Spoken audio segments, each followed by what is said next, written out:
What's up, Walshy? All right. Thank you again for coming through at Caribbean Life TV, man. Much appreciated. Yeah, man. Respect. Love. How's it feeling down in Jamaica right now? That's where you are right now, right? Yeah, man. Everything nice, man. Trust me. Everything good? You're hanging out in this Yeah, quarantine man. time? You're staying safe, staying healthy. Yeah, man. All of that, man. You can't do nothing else. Just moving forward with the technology. Right, right. All right, well, you know what? Mr. Walshy Fire, I have a little bone to pick with you. Hmm. Because when we did ask you, and we send you my topics, we say, I want to know how you got into Major Lazer. You respond with, Hmm. hey, everybody asks that question. Go Google it. Hmm. Hmm. I'm like, what if we want to know the Caribbean version? I hope you don't think this is my first Caribbean interview. No, no, Trust no, no, no, no, no. that. Not saying that Yeah, at man. all. So everybody out there, you guys know already. I've literally probably said it 1,000 times. There's so much new stuff to talk about that I can't wait to talk about. All right, definitely, definitely. So you're hailing, of course, grew up in the island of Jamaica, but there's so much history that you even had in the U.S. in Florida and Atlanta. Hmm. Yeah, man. Big up to Clark Atlanta University. That's where I went to college, and big up to FAMU University. That's where I went to graduate school. And then, of course, I grew up in the 305. So big up to North Miami Beach, and I grew up in a place in Miami called Carroll City. Okay, okay. So you said you went to graduate school. I feel like a lot of people don't know you have a master's, right? Is it In engineer? journalism. In Journalism. Oh, journalism. Hmm. okay. Hmm. Yeah, Wicked, man. wicked. So Yeah. I wonder if that like influences part of do you do like a lot of writing for the songs or do you mostly do the production side? Oh no, I write. Yeah, I write. I write. I do more of that than the production actually. Yeah, but I do a lot of like radio. I did so journalism school had radio, TV, film, and I Hmm. did radio, and so I was on the radio for about 10 years. So that's where most people know me from. They know me from the radio. They know me So, from Mix 96 and from 103.5 The Beat. That's where like if you're from Florida or if you were logging on to the internet in the from 2003 to like 2013, that's where you might know me from is my radio show. okay, so you were a DJ and journalist. What was your show kind of like? What was your goal of the Well, show? my original show was a jazz show. That's what I did at the radio station. I did a jazz show, and then and then I started to hustle it because you can't really get too much money from being a radio DJ. So I started to hustle it and host. And then I eventually was like, man, I need to get some turntables and start DJing. And that's how I got it into DJing. So my radio show was uh, was everything. It was absolutely everything, all kind of music. Okay, yeah, I see Memsagram said, well, she a Miami legend. All right, shout out, shout out. Yo, Mems. Yo, well going. Yeah, man. Oh, yeah, it's a blessing, man. It's a blessing to have my city like really support me the way they do because I do a lot for them. I do everything for them. I really do everything for them. The city means the most to me. And I think I'm one of the last DJs. I don't know, where do you live? I live in Atlanta. I live in Atlanta. Okay, yeah, man. So, Miami to me is a special scene, and I'm probably one of Mhm. the last DJs that provide that special kind of sound from back in the 80s and 90s. I'm one of the last people in Miami that still does that. I have an event every Tuesday when we get back to having events called Rum and Bass in Mhm. Miami at Coya Taco in Wynwood, modest Tuesday night. Everybody that's here probably has been to that. And trust me, I promote, Caribbean music. I say I'm Caribbean much more than I say I'm Jamaican because I understand the bigger picture. Um, and I understand that we have to begin to put the numbers bigger to get a bigger response. And so, I represent um, every single part of the Caribbean and genres of the Caribbean. And so that's what my radio show was. It was a Caribbean radio show with everything on it. Okay.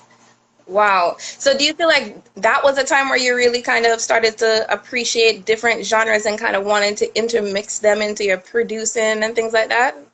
Was that Yeah. your time of experimentation, I should say? No, time of learning. Yeah, time of learning, educating, being around people that were not Jamaican and falling in love with their culture is just as much as mine. So, yeah. Mhm. Okay, okay. And so what was your journey from there? And the reason I say that is because living in Atlanta, I mean, I know Mastergram just said you're a Miami legend, but I feel like you're also an Atlanta legend as well. Like I grew up in Jamaica, Facts. came here. You know what I'm saying? No, That's like people what I will was know saying. it, It's but you like, see the truth? It's very difficult to tell people about the Atlanta years because Atlanta is a transient city. It's ever evolving. So many people move in for whatever reasons, a lot for college and a lot for jobs, mhm, but they still kind of rep where they came from, right?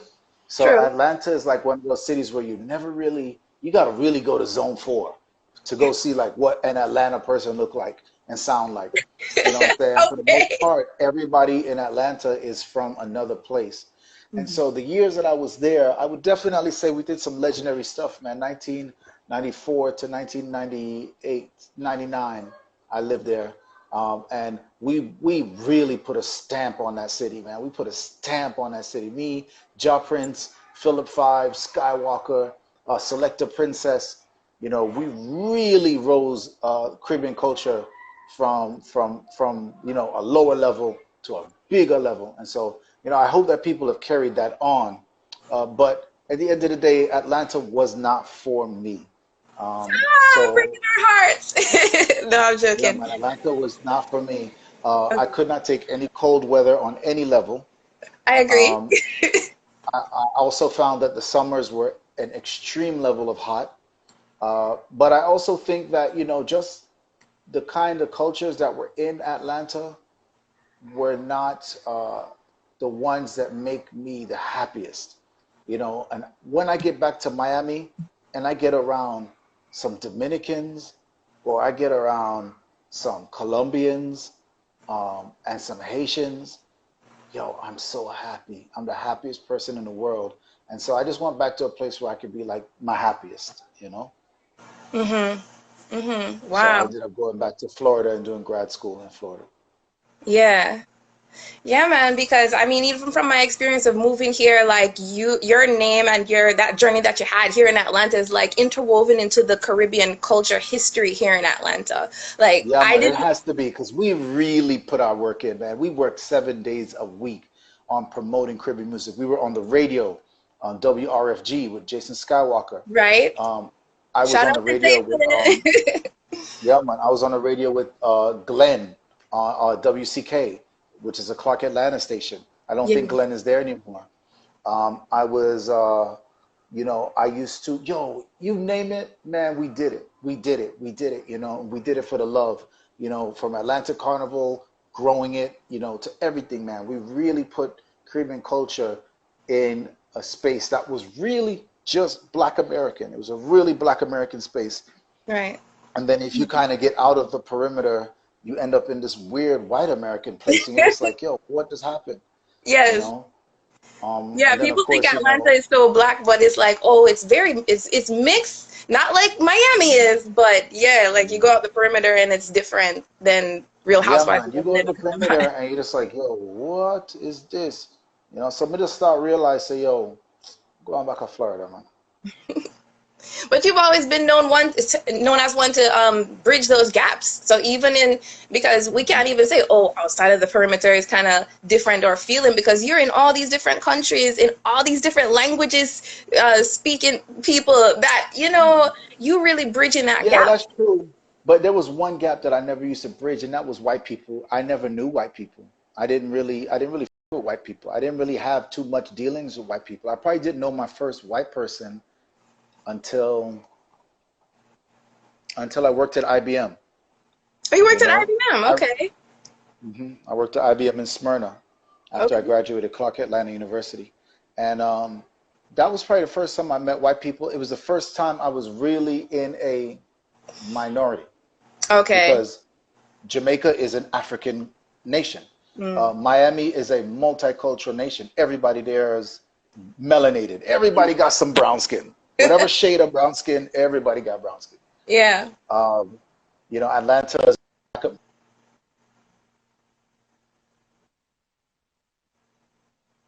Uh-oh, it's chipping out a little bit. Signal chipping out. Come in, Five. signal. Come in, signal. Huh? Sorry, the signal was chipping out a little bit. Could you say Oh, the okay. last? Sorry. Yeah. Yeah, man. I was saying, yeah. So, we worked. It was five of us, and we were only five not white people at an IBM base that had about 1,000 people. Mm. So, that was my first introduction to white people, how they move, how they live. I studied them, I watched them, and then I realized, like, um, I give thanks for that experience because I was able to go out into the world and be prepared. I wasn't like taking off my feet and just being like, oh, wow, I wasn't just thrown in. At Mhm. least I had um, some experience with them when I was young. That was my first experience, but it was a good one. So it's during that time that you were working like at IBM and stuff that you were really doing your thing simultaneously in Atlanta on the scene, and that was when you were like really helping working with Jason and the whole Roots crew. When you said Glenn, did you mean Glenn Simmons on the radio? Yeah, man, Glenn Simmons, man, Glenn, man, Glenn, same Glenn. Wow, wow. Yeah, man. Much respect to, rest in peace. Rest Glenn is in. a pioneer. Yeah, Glenn is a pioneer, man. Believe me when I tell you, Glenn was the best thing that ever happened to 18-year-old Walshy Fire. And that's because here I am on campus, a Jamaican Miami person. Florida people, they do not leave Florida for college, okay? So not only was I like looking for some Caribbean vibes, I was just looking for anything that was familiar at all. Hmm. And there's no Florida people because everybody's going to FSU, UF, and UM, Mm. and UCF and FIU, and In the States. the only person. I'm the only person there out the state. Mm. Wow. And then I end up because in those days, uh, you only had like four channels on TV, and then you had to buy cable. So obviously, I wasn't going to buy cable, but you didn't even have a TV in your dorm room. There were no TVs in the dorm rooms. Okay. Um, right, Whoa. just like there was no AC in the dorm rooms either. That's just to let you know how far we've come in a short time. What? Um, yeah, they've In, now At- knocked down that dorm room. Shout in out to Atlanta? everybody that went to Brawley Hall. Yep. Wow. Um, That's good though. so I used to listen to the radio, and when I used to listen to his show on Saturdays, I was just like, yo. I mean, it was the first Saturday I was there. I was like, I got to meet this guy. And so I just kind of stalked him and found him, and I was just like, "Yo, I'm Jamaican too," and he was like, "Yo, do you want to intern here? Do you want to hang around?" So at first, I used to just go because the station was across the street from my dorm. I used to just go and be on the show as like a background voice, Wow. So it would be Glenn, Baby Ace, and who else? Our next brother, I can't remember the man name. But it was Glenn. Baby Ace was like the weekly DJ. Hmm. Oh, and Four Seasons. Those were Four his two seasons. weekly DJs. Yeah. Yeah, man. And then me used to come in and do a thing. I mean, me used to just sit up and watch. And he would have Barris Hammond. He would have, all these people would come to the radio station to be interviewed. And I just got a chance to meet them and sit next to them. I didn't say a word, but I got tons of pictures. And I got lots of pictures with a lot of the selectors because I was able to be a part of the show even though I didn't know what I was doing. And then Hmm. eventually Glenn allowed me to talk on the show. I Hey, remember, I remember upgrade. some man, yeah, I remember some man 18 years old, and when we start chatting, I just couldn't get off that mic. And he could tell that I loved it, so that's when he was like, "Do you want to intern?" And I interned, and I did all of the jazz programming for I think like 2 years. I did all the jazz programming at WCLK. So, That's me, for Clark, right? Yeah, That's man, right. that's the Clark radio station. Mm-hmm. And it was fun. I had a great time. I learned a lot about jazz. I didn't know anything about jazz before that. And I learned a lot about jazz and I fell in love with jazz. And to this day, jazz is my favorite music. But I definitely loved Glenn for everything he did for me. And then after that, through that, I ended up meeting Jason Skywalker. And, Skywalker was a big time DJ at the time, also on the radio. Changes. Changes And then, international. yeah, man, and then I just would follow Changes Sound everywhere. And then Mm-hmm. eventually we just linked up. And since I was on the microphone already at the radio station, we just say, yo, let me just touch your mic a little bit.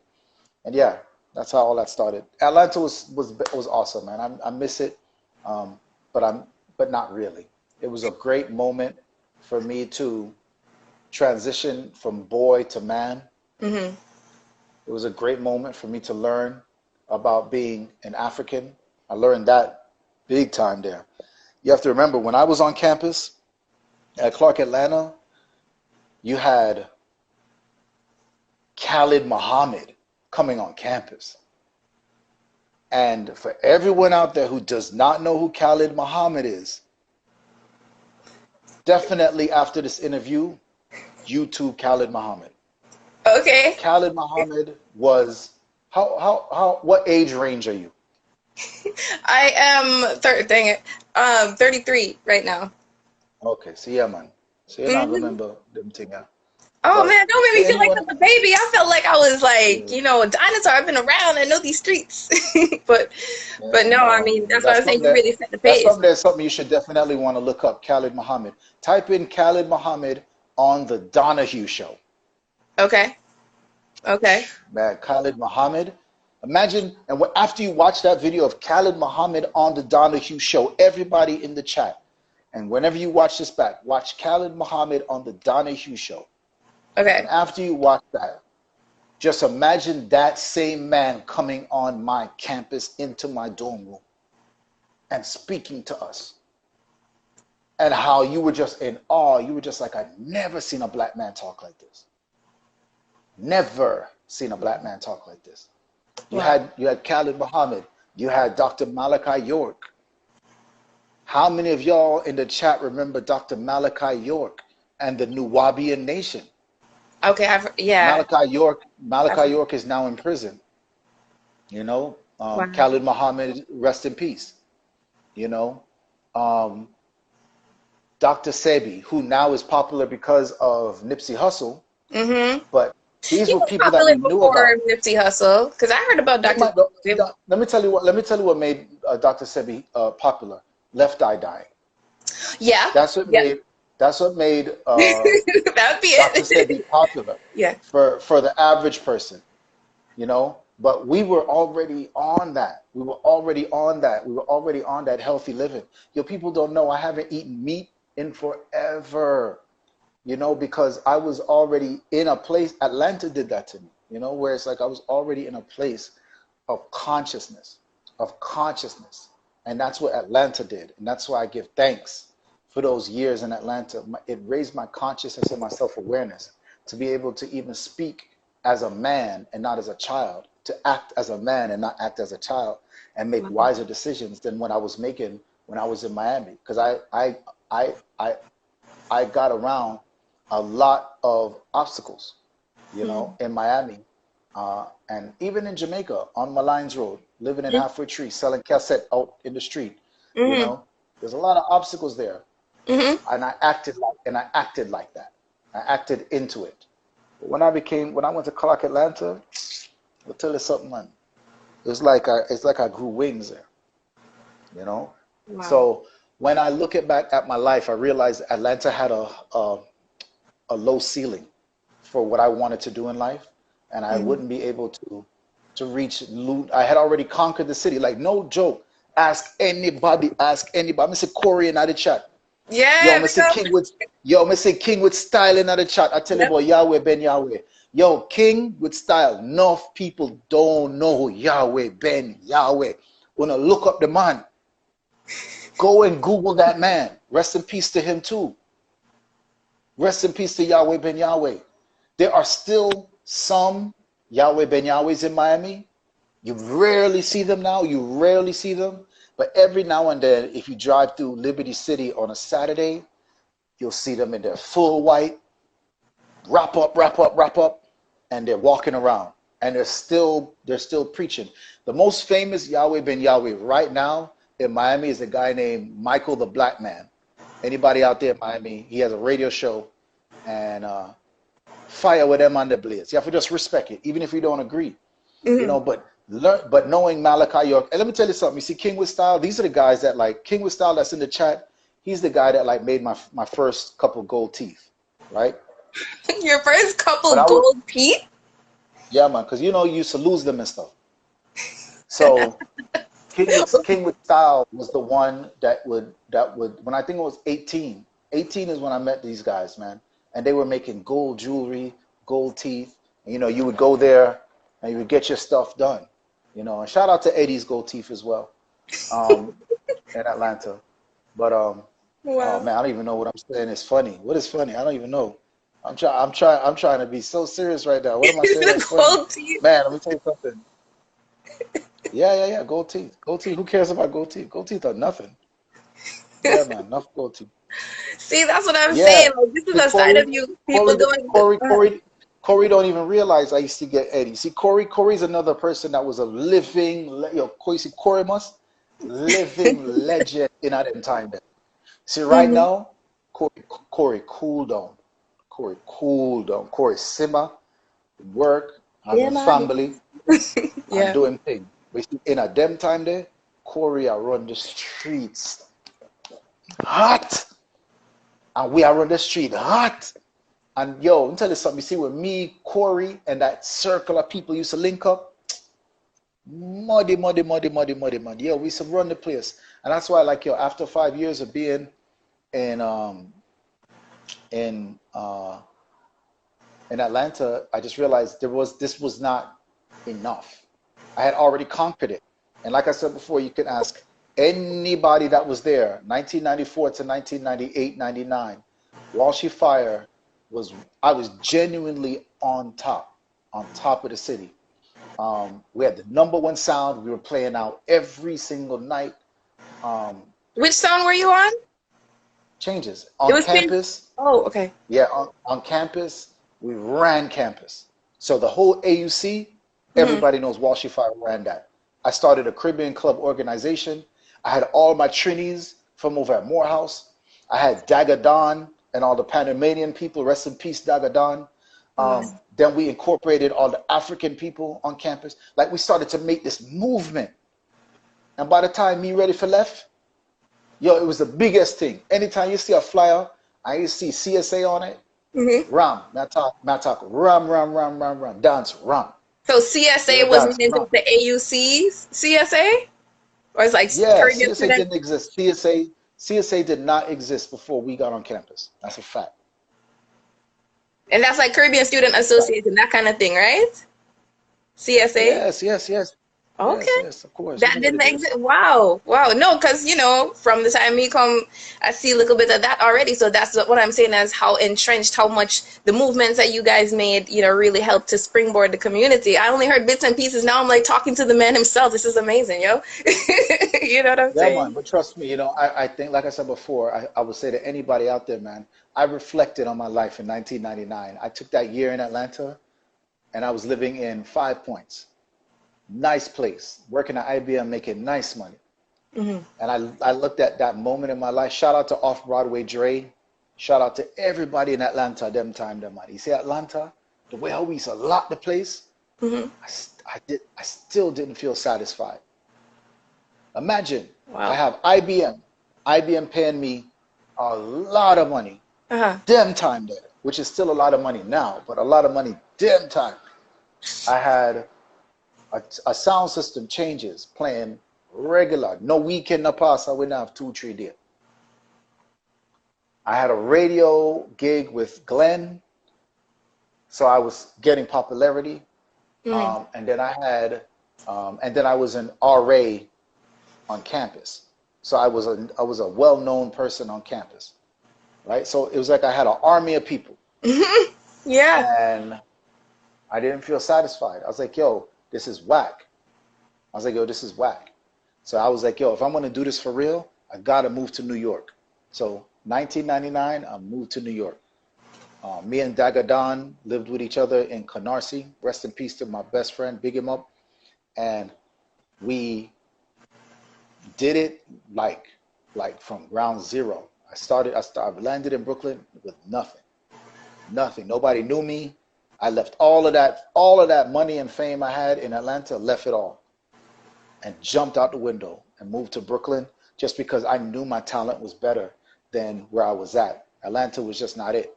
It was just not it. There was no competition. There was no real rivalries. There was no, you know how they said, there was no knife, Challenge. sharpening knife, Iron sharpening iron. Yeah. Yeah. So it's like me just did at Brooklyn. That was the best thing I ever did, man. Spent 1 year or 2 years, I can't remember. But I spent a little time up there, and I got into a lot of trouble. But I appreciate all of that as well. A lot of I trouble. just worked hard, I worked hard. So Yeah. yeah, man.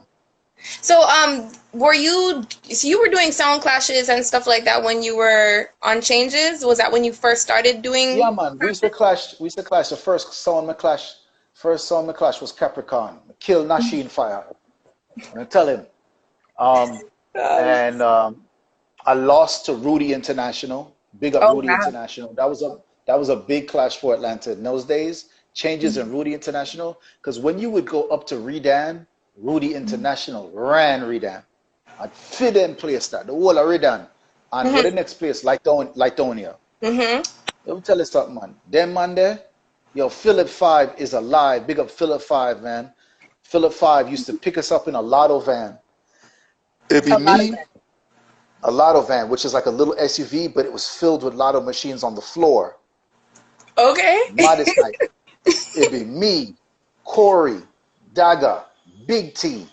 Big T was truly big. Big T was an obese boy. Okay? He would pick up off Broadway Dre. He'd pick up 12 of us in this lotto van, and we would just pile up in the lotto van like this, and we'd go to Club Legacy every Saturday.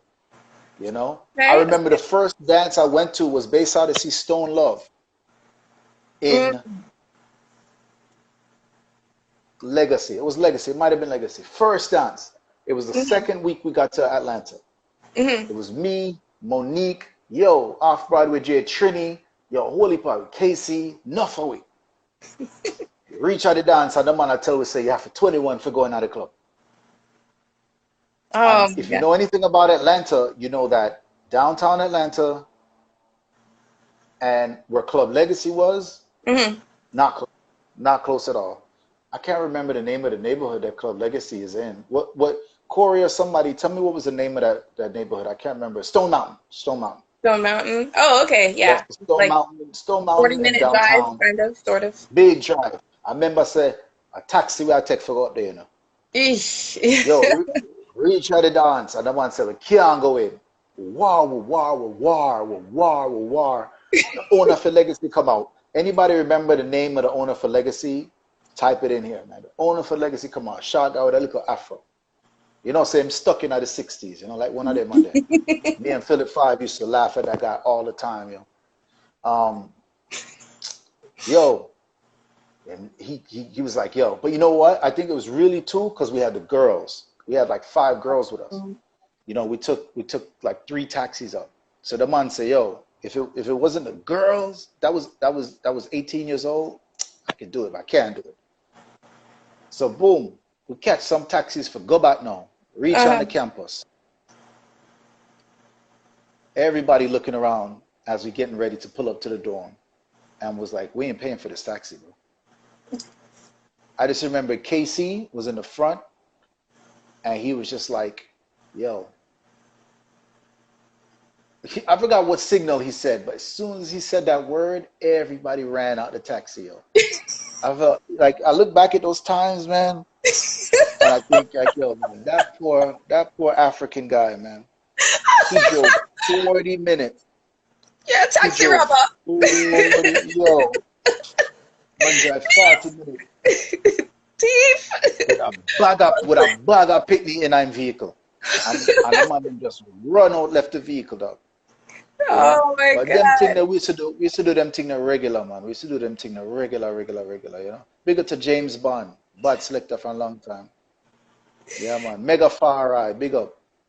Yeah, man, it's the blessing. But like I said, Atlanta was just a place for me that I transitioned from boy to man. It wasn't a place for me to live forever.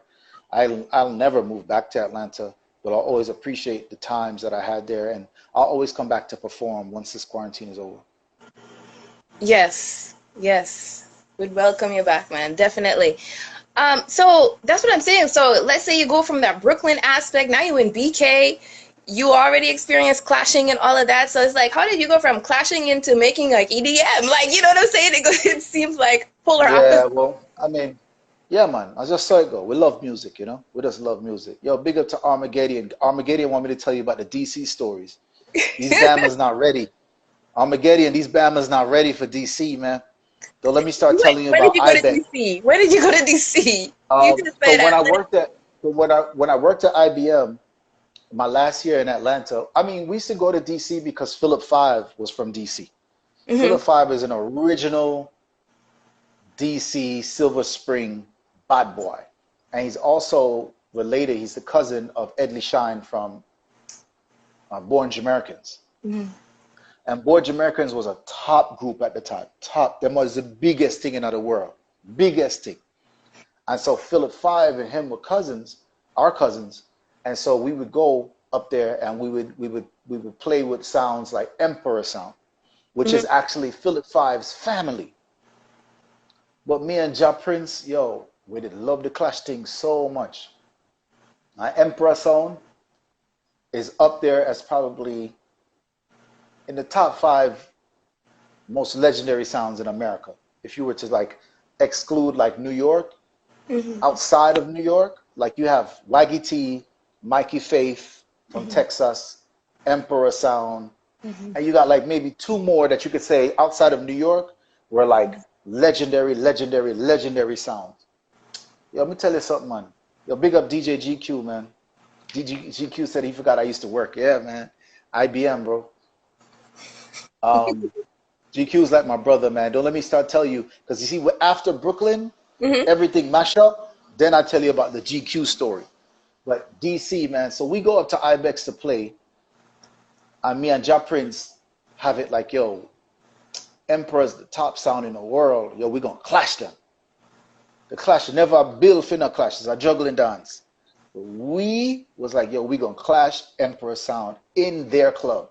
Diver D and the brown man. What a brown man name? It was Diver D and Steel. What's his name? Steel, not Steely. Jason Steele. Yo, them man they are lock DC. Lock DC. Lock Wow. DC. Mega Fire said we should kill X Factor with ease. Me alone versus the Hmm. five of them. I Big up saw Mega that. Fire. I big up the whole X Factor sound, man. We were so young, man. We were so young. Just like, what are we doing? And we used to just clash. But yeah, man, Jason Steele, man, and Diver, they ran DC. Put them on a flyer dance. Ram. Emperor with them two man there. Modesty. Big up the two of them. We reaching out the dance now. Our Hmm. time for play. And me start. And them time I had dreads that was like down to here. And I said, yo, now let's start reel off some dub plate. Cause we did have enough. And they Hmm. said, yo, now let's start. Yo, that's the first time and only time in my entire life as a DJ. Hmm. Not going to a club. Going to a club, you feel that energy enough. This is the first time in my life as a DJ I thought I was not going to come out of a club alive. That's how serious it got. They started throwing ice. Yeah, the man them start pitch some ice. I remember since a Rastaman son, so you see one bag of Rastaman them start pitch some ice pan with pure ice. Ice start fall like hail. We like, yo, ice start drop. Everywhere you start looking, just ice a drop, ice a fling. We was DJing like this. Wow. Man them start fling ice. while we are playing. And then them start get closer and closer to the turntable. And I'm ignorant. I was ignorant. So it's like the more them I fling ice, the more word me I fling. The closer they get into the turntable, what am I thinking? I could fight all 10 of them. You know? Bugger Rasta man. So now me dead and now me dead and now me dead and now and be at something and Philip 5 and them man they have to step in, you know. And Edley Shine. Them man they have to step in. Cause they know everybody in the dance. They know every one of them a cousin. Cause remember I said Emperor, the owner, Freddie, had like 35 kids, right? And his 35 kids were all in the streets. All of them in the streets. So you just there like, yo, this is crazy. You know? And it's them man there, Philip 5 and Edley Shine. I say, yo, I would just stop playing. I would just cut. It got tense. I never felt that in my life. I was like, yo, these guys is gonna shoot me tonight, man. And I was ready for it. That's just really the ignorance. I was like, yo, they're not gonna have to kill me tonight, you know. Big up Jason Skywalker in the building, man. Skywalker, we done talk about you already, man. You missed that part. Yes, you'll have to rewatch it. Yeah, you have to rewatch it, Skywalker. Skywalker, man. But yeah, so anyways, that's the DC story, man. Big up to Northeast, Southeast. Big up to Rare Essence. Big up to Backyard. Big up to Junkyard. All the go-go bands we used to listen to in DC, man. I used to love going up to DC. The whole PG County. Big up. But yeah, moved to Brooklyn. Did a bunch of stuff there. Worked at Beach Street. But this is where I got to say big up to GQ, because when everything started to go crazy in Brooklyn, and everybody started to get picked up, and I was getting picked up, and I think I stayed in Fulton County. I remember it was a Christmas, and I missed Christmas and New Year's, and I was dating this girl named Afia at the time from Trinidad. Shout out to Afia. I haven't talked to Afia in forever. And I just remember her coming to the police station and picking me up and everything. And I just remember being like, yo, you know, I'm not doing what I came to do here. I'm doing a lot of other stuff. And things were going good, but things were also drawing me into some other direction. And I said, man, if I big up man like Kid Star, if I big up, you know, Tracks.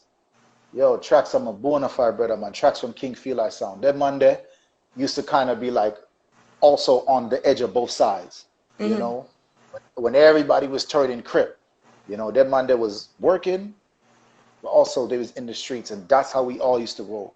And so every single time I used to see somebody get locked up or somebody die or something like that, I would get closer and closer and closer to being like, yo, that could have been me. I need to go ahead and go back home.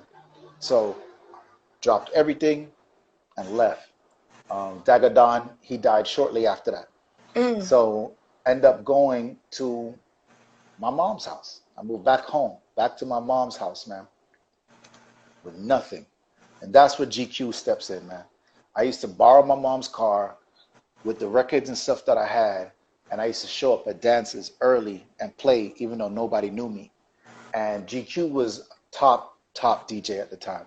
But he was more known for hip hop. Even though he's Jamaican, he was really known for hip hop. Zine. And so him and Super Dupes was friends, and Bobby Chin was friends, and GQ and them man there was like, yo, see how you play. And me and GQ was just cool. He was like, yo, you need to make them man there stop on Black Chinese. Right. And that's really how it started, man. You know? But GQ used to let me DJ his hip hop parties in the week. Now, mind you, back then you're getting paid like $200 and you're DJing for 5 hours. All right?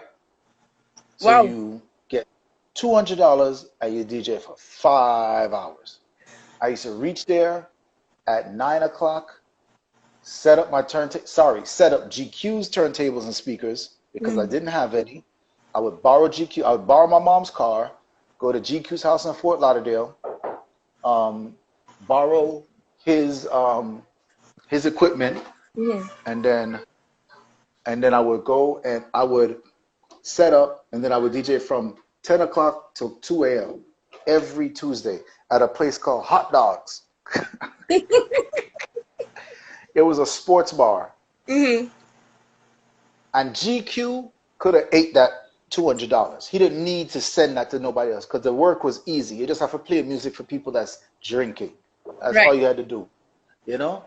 But it's like, hold on a second. Guys, I'm on the phone. Yeah, because they're my rum. Um, They say you know, they want your dad, their dad's attention. You know that you said you're at a 3 o'clock. So I mean, the top of what the time hour. is it now? It's about 43 minutes past the hour. Uh, So uh, uh. I do Yeah, man. want So let me just to run respect this. your Yeah, let time. me just run them thing out. Let me just run them thing out real quick. But yeah, man, big up to GQ. I'm big up to everybody that remembers me when I used to DJ at Tuesdays up there. The place is no longer there, Hot Dogs, but I met a lot of people in Fort Lauderdale and began to grow my brand thanks to GQ allowing those people to come see me play. So big him up, you know. And from there, so we just go. All right, all right. And then we do have some producers and some artists in the group. Are a few people have asked, how did you go from radio journalism into production, and what have you done to get yourself to that level of success? What are three things that you would suggest that a person start to do to kind of walk in your Yeah, footsteps? I wouldn't say no three steps. I would definitely say do not walk in my footsteps, walk in your own footsteps.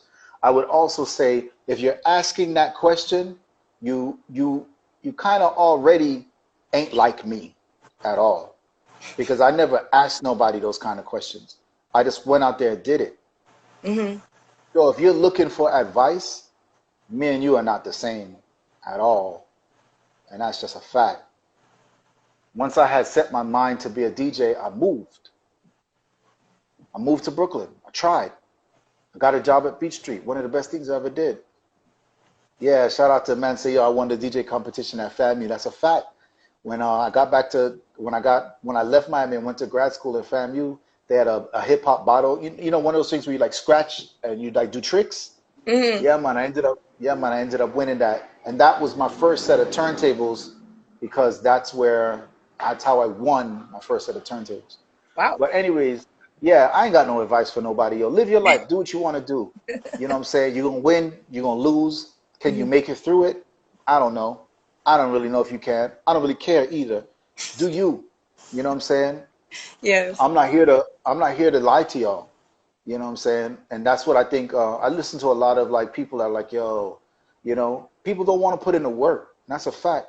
They don't Mm. want to put in the work. And so And when they take the come risk. up, they just see me. They just see me like, yo, Walshy Fire. Whoa. Right. Nah, no. You know what I'm saying? It didn't work like that. I didn't just show up and somebody hired me or somebody gave me money. You know what I'm saying? I worked crazy hard, man. I worked Mm. crazy hard. I did a lot of things to get where I am and put a lot of patience and work into it and just knew that I love what I was doing. And once I love what I was doing, money didn't matter. It's just when to that me and somebody I talk and them I said, yo, how do I get paid for this? I said, yo, in my mind, I said, you don't want this. You don't want this. In this time, in this day and age, yo, Mhm. you better be figuring stuff out for free. Because if nothing is the same after we come out of this, you see the man that worked the hardest and he wasn't worried about money right now Mhm. and just work, good chance he's gonna be on top. It's just about work ethic, man. What do you want from life? Just go for it. Don't look for me to give you no advice. Who Mhm. am I to you? Nobody. You don't know me. I don't know you. You know. Um, Right. I Right. I appreciate the question, but yo, just get up and go do something. Get up and go do Mhm. something. Do exactly what you want to do. And if you don't want to do that, don't do it. If you feel like in your chest that it don't feel good, um, don't do it. Well, let me not say that. Let me say don't do it forever. Make sure that you're doing it to get to another place. If you have to work a sit down job, make sure you do that so you can go work the kind of work we all work. But whatever it is, Mhm. once you get in a place where like, yo, you're like, yo, how do I become this? What kind of question is that? Well, how can I become this? Yo, get up, go do it. There's no roadmap I can give you. There's Right. no, big up to Jen Morel, original bud artist, man. Yo, people, let me know the room, man. Jen Morel. You guys go follow her page, man. Trust me. Yo, trust me. bad music, bad music. But yeah, man. So All mistake. right, definitely following that right after JENN Morel. Okay. And what are some upcoming projects that are coming up? Stuff that people should be looking out for right now. Yeah, we're working on a lot of stuff, man. Right now, we have a thing called Quarantine Clash every Sunday. Go check it out on my Facebook, which is Facebook.com/ Walshy Fire fan page. Also, it's on Major Laser's YouTube. And if you're on Twitch, it's on Mad Decent Live. Sound Clash is something that we love from time. Dancehall reggae music at its finest. High quality video, high quality audio. Hopefully, you guys enjoy it.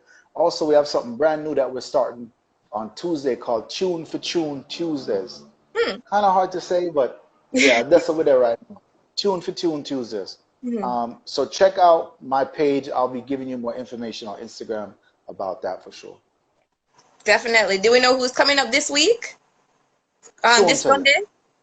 Okay, Soon tell you. okay.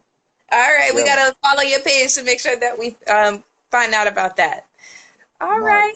Well, as I said, I definitely want to respect your time, Mr. Walshy Fire. I appreciate you coming and blessing us with the history. See, that's some unique stuff right there. That's some stuff that I'm sure everybody was just pulling up emotions, pulling up memories and reminiscing. So much love. Yeah, man. I'm big them up, man. I love them, and I love everybody out there. And I wish you guys a safe trot through this journey. And please, everybody, stay focused. Stay focused. I know Netflix is trying to give you some programs to watch. Netflix right now. Mm-hmm. Netflix ain't paying you. If Netflix isn't giving you a skill that you could learn to be a person that you wanted to be, you wanted to learn a language, Netflix ain't teaching you that, man. You wanted to learn how to build a house, how to grow plants, whatever. And Netflix ain't teaching you that, you need to get off Netflix, man. Now is a great time to just self-reflect and self-develop and self-evolve. So I leave y'all with that, man. Much respect. Rastafari, love every single time. All right? Much love, much love. Thank you, Yeah, man. Walshy Big Fire. up. All right, everyone. Thanks for tuning in. You were right here on Caribbean Life TV. Once again, this is your girl, Cherry Garden. Stay safe, stay healthy, and keep it locked to Caribbean Life TV.